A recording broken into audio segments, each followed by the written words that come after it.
9 কোটি টাকার সিনেমা 2762 কোটি টাকা কামাইয়া সারা বিশ্ব কাঁপাইলো, আর আমাদের পরিচালকরা হরর সিনেমা নামে যা বানায়। এটা কি ভাই, এটা কি? এটা ভূত এমনি মারে? হ্যালো ডিকোডার্স, আমি জীবনে অনেক হরর সিনেমা দেখছি, বাট অবসেশনের মতো অন্য লেভেলের সিনেমা কখনোই দেখি নাই। আমি কিন্তু খুব একটা ভীতু টাইপের মানুষ না, কিন্তু এই মেয়েটার অভিনয় দেখা ভয় পাওয়া গেছি। এই ভিডিওতে অবসেশনের গল্পটা এক্সপ্লেন করে আমার কেমন লাগলো সেটা জানাবো। অনেক অনেক স্পয়লার থাকবে, তাই যারা এই সিনেমাটা দেখার প্ল্যান করতেছেন ভাই, এই ভিডিওটা তারা দেখেন না। এই ভিডিও শেষে বাংলা কিছু হরর সিনেমা নিয়েও কথা বলবো। গল্পের মূল চরিত্র বেয়ার তার সহকর্মী নিকিকে দীর্ঘদিন ধরে পছন্দ করে, কিন্তু কখনোই তার মনের কথা প্রকাশ করতে পারে নাই। একদিন সে নিকিকে গিফট করার জন্য ওয়ান উইশ উইলো নামের একটা খেলনা কিনে। সেদিনও সে নিকিকে নিজের মনের কথা বলতে ব্যর্থ হয়। হতাশ হয়ে বেয়ার খেলনাটির কাছে নিজের ইচ্ছা প্রকাশ করে যে নিকি যেন তাকে পৃথিবীর সবকিছুর থেকে বেশি ভালোবাসে। ব্যাস, এরপরে গল্পের ভয়ানক রূপ শুরু হয়। নিকির মধ্যে অতি প্রাকৃতিক পরিবর্তন আসে এবং সে বেয়ারের প্রতি আক্ষরিক অর্থে অন্ধ ও অসুস্থ রকমের অবসেশন হয়ে পড়ে। উদাহরণ দিলে ব্যাপারটা সহজেই বুঝতে পারবেন। যেমন নিকি নিজের থেকেই বাহানা খুঁজে বের করে বেয়ারের বাড়িতে যায় এবং তার সাথে ইন্টিমেট হওয়ার চেষ্টা করে। আবার হঠাৎ করে তার মধ্যে একটা চেঞ্জ আসে। ये क्या हो रहा है? Oh my God! এরকম উদ্ভট আচরণ দেখে বেয়ার কিন্তু ভয় পায় এবং সাথে সাথে অবশ্য নিকি সরিও বলে। माफ कर दो, माफ नहीं कर नहीं दो। नहीं नहीं नहीं निकी, ये सब मुझे क्या नहीं चल रहा पता है? क्या हम যেই বিয়ার কখনো প্রপোজ করার মতো সাহস দেখাইতে পারে নাই, নিকি তাকে ছোট ভাইয়ের মতো দেখতো, সেই নিকি এখন তাকে এসে প্রপোজ করে এবং তাদের মধ্যে রিলেশনও হয়। একটা রেস্টুরেন্টে নিকি আর বিয়ার ডেটে ছিল, তখন বিয়ারের একটা ফ্রেন্ড বারবার কল দিতে থাকে। বিয়ার কলটা রিসিভ করার জন্য একটু দূরে যায় এবং রিসিভ করে। তার ফ্রেন্ড জানায় নিকির বাবার কোনো ক্যান্সার হয় নাই। অ্যাকচুয়ালি নিকি এর আগে বিয়ারকে বলছিল যে তার বাবার নাকি ক্যান্সার হয়েছে, আর তার ফ্রেন্ড এইটাই ভেরিফাই করে অ্যাকচুয়ালি কলের মধ্যে তাকে জানাইতেছে। কথা বলার সময় নিকির মুভমেন্টের দিকে খেয়াল করেন। ফোনে কথা বলা হয়ে গেলে বিয়ার আবার নিকির কাছে আসে এবং তাকে একটা কোশ্চেন করে। क्या तुम्हारे डैड को सच में कैंसर है? এটা কিন্তু একটা সিম্পল কোশ্চেন ছিল। নিকি বললেই পারতো যে না, আমার বাবার ক্যান্সার হয় নাই, আমি এমনি বলছি। কিন্তু তার রিয়াকশনটা যখন আপনি দেখবেন ভাই, আমি ভয় পেয়ে গেছি। नहीं नहीं नहीं नहीं ऐसा मत करो। मुझे लगा हमारी डेट अच्छी जा रही निकी, है। আরেকটা উদাহরণ দেই। আবার ধরেন নিকি নিজের থেকেই বিয়ারের বাসায় চলে আসে। নিকি আগে কখনোই কিন্তু এমনটা করে নাই, এন্ড ফোনে তার ফ্রেন্ড বলছিল যে বিয়ার তোকে তো তার ছোট ভাই হিসাবে দেখে, তোকে কেন পছন্দ করতে যাবে? এটা কিন্তু একটা সুন্দর ব্যাপার যে একটা মানুষ পছন্দ করে না কিন্তু হুট করে অনেক বেশি পছন্দ করতেছে।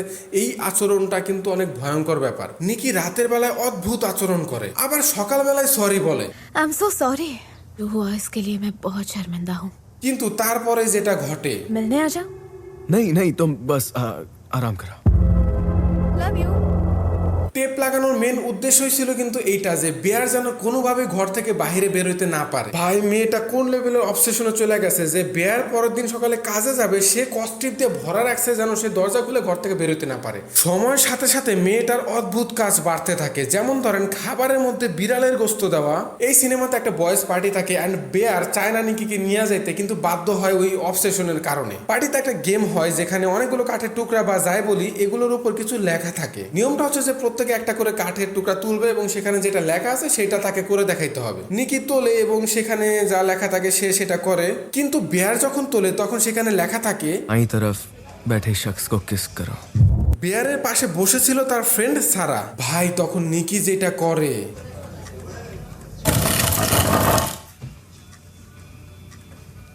যারা সিনেমাটা দেখেন নাই তারা হয়তো বা বলতে পারেন যে ভাই, প্রিয় মানুষ আরেকজনকে কিস করবে, এটা তো মাইনা নিবে না, স্বাভাবিক, যেটা করছে এটা তো নর্মাল। কিন্তু না ভাই, এতটা সহজ না। কারণ এরপর নিকি যেটা করে, নিকির আচরণ ধীরে ধীরে নিয়ন্ত্রণহীন এবং ভয়ঙ্কর হতে থাকে এবং এর ফলে কিন্তু সে নিজের ক্ষতি তো করে এবং আশেপাশের মানুষের ক্ষতি করতেও পিছু পা হয় না। যেমন বিয়ারের বান্ধবী যখন রাতে দেখা করতে আসে, বিয়ার অনেক কষ্ট করে দেখা করতে যায় কারণ জানে যে নিকি জানলে সমস্যা হবে। কিন্তু দেখা করার পরে যেটা ঘটে, বিয়ারের আর একটা ফ্রেন্ড যখন তার বাসায় আসে তখনও अपनी आंखें नो। এটা কোন লেভেলের অবসেশন। অ্যান্ড আমি একটা কথা বলি, নর্মালি আমরা হরর সিনেমা কেমন দেখি, হঠাৎ করে কিছু একটা চলে আসে বা কিছু একটা দেখি আমরা, তো এই সিনেমাতে ওই রকম কোনো কিছু নাই যে হঠাৎ করে চলে আসবে আপনাকে ভয় দেখাবে, কিছু না। নর্মালি গল্প চলতেছে এবং এর মধ্যে যে অভিনয়, এইটা দেখেই ভাই ভয় লাগবে আপনার। বেয়ার এইসব থেকে মুক্তি পাওয়ার জন্য প্যাকেটের গায়ে থাকা নাম্বারে কল দেয়, আবার সেই দোকানেও যায়। এই সব কিছু থেকে মুক্তি পাওয়ার জন্য তার কাছে একটা উপায়ই থাকে। मतलब जब तुम खत्म हो जाओगे तब विश भी खत्म हो जाएगी।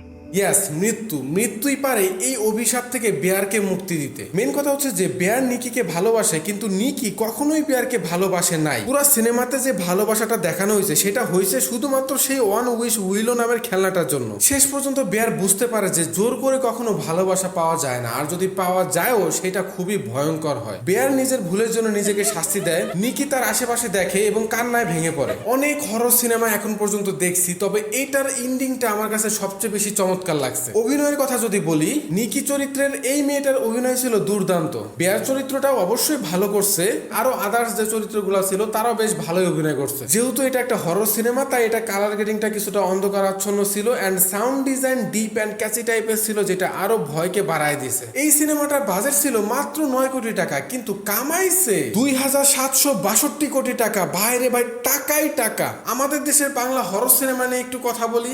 সেদিন বৃষ্টি হয়েছিল। নায়ক ভাইজান বড় লোকের বেটা, ব্যবসা করে, মারামারি করে, গাড়িতে ছাগল তোলে। ও এটা নায়িকা আপু, প্রেমে পড়ে, আইটেম গান হয়, বিয়ে করে, জমিদার বাড়িতে বেড়াতে যায়। এতক্ষণ কিন্তু ভূত ছিল না, এবার ভূত আসবো। কারণ ওই যে জমিদার বাড়িতে গেছে না, আপু স্বপ্ন দেখে, পুরাতন স্মৃতি মনে পড়লো। বুঝলেন তো, আপুরে ভূতে ধরছে। তান্ত্রিক আসে, ভূতের ফ্ল্যাশব্যাকে যাই, আকাশে বাতাসে ওড়াউড়ি, কুত্তা মারা ভিএফএক্স।